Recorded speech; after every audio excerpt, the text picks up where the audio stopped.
like Da稻埕, this area? I love it. I love to see the authentic, just the way people live on a day-to-day basis instead of kind of the tourist side of Taipei. Well, I think it's a really interesting area because of the mix of the European influence with the Chinese, so that felt very different to me.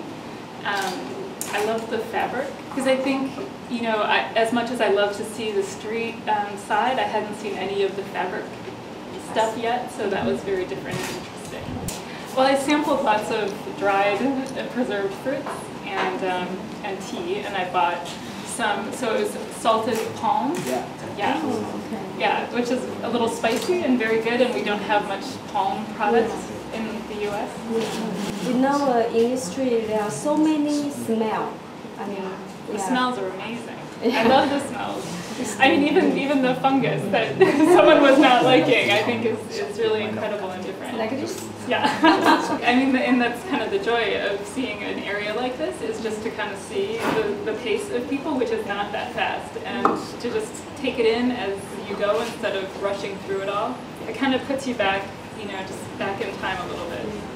I think if you want people to know the real Taiwan and to know, the real Taipei and the history, just make sure that it comes across that this is the area to go to, because I think you could spend a lot of time in Taipei and never see the real thing. How do I like this area? I like it very much. It reminds me a little bit of Chinatown in New York City, but this time I had some very good tour guides to explain to me everything. I think the most interesting thing was to visit the wine tea shop and to visit in the back where the sales clerk showed us how they ferment the tea. And I've never seen anything like this before because we don't have a tea culture in New York City. I bought some Oriental Beauty tea, which is the second time I have bought this Oriental Beauty tea. This is my Oriental Beauty tea, which is a gift for an Indian gentleman who shares my office because he keeps bringing me Darjeeling tea. So I want to prove to him that there is tea which is even better than Darjeeling tea. So I'm bringing him Oriental Beauty tea. So did you also eat something?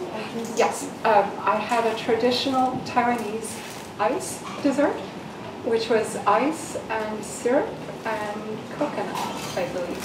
And it was very delicious. But I discovered in Taiwan that you can really eat every single day, every hour, and become very fat because the food is very good here.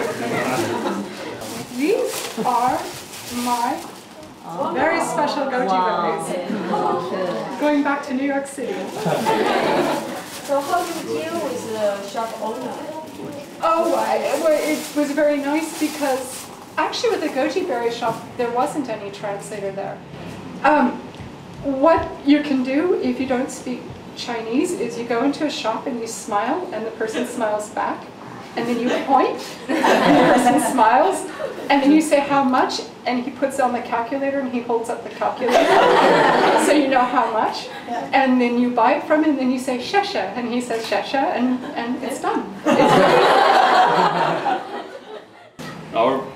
Our interesting shopping was in the market.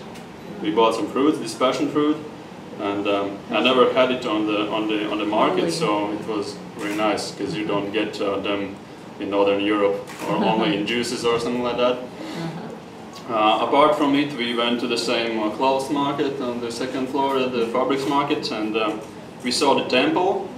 The temple was actually the most important thing if you talk about this amount of information that we gained, because those photographers explained that everything about this ritual and how do you worship and why do you burn those incense, if I'm right, and about the paper money that you leave for those people who are already who have already passed away. And that was the interesting thing, as last week we spent 1 week in Shanghai, so it's interesting to compare these two cultures. It's although you come like from the same, but it's completely different. Taiwanese people are more calm, and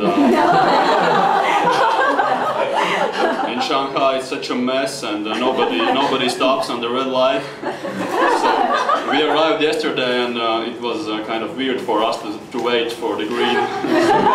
We got used to this, and there is no action in cab here. So taxi drivers in Shanghai, and here it's like two different stories. I thought I'm gonna die there. What else? Do you know how to eat this? Yeah, you cut it in two and then just get the stuff that's inside of it, I guess. You ever? We tried it in the market. The salesman cut it for us, and we tried it over there. Yeah. So how many you bought? We bought 4 of them.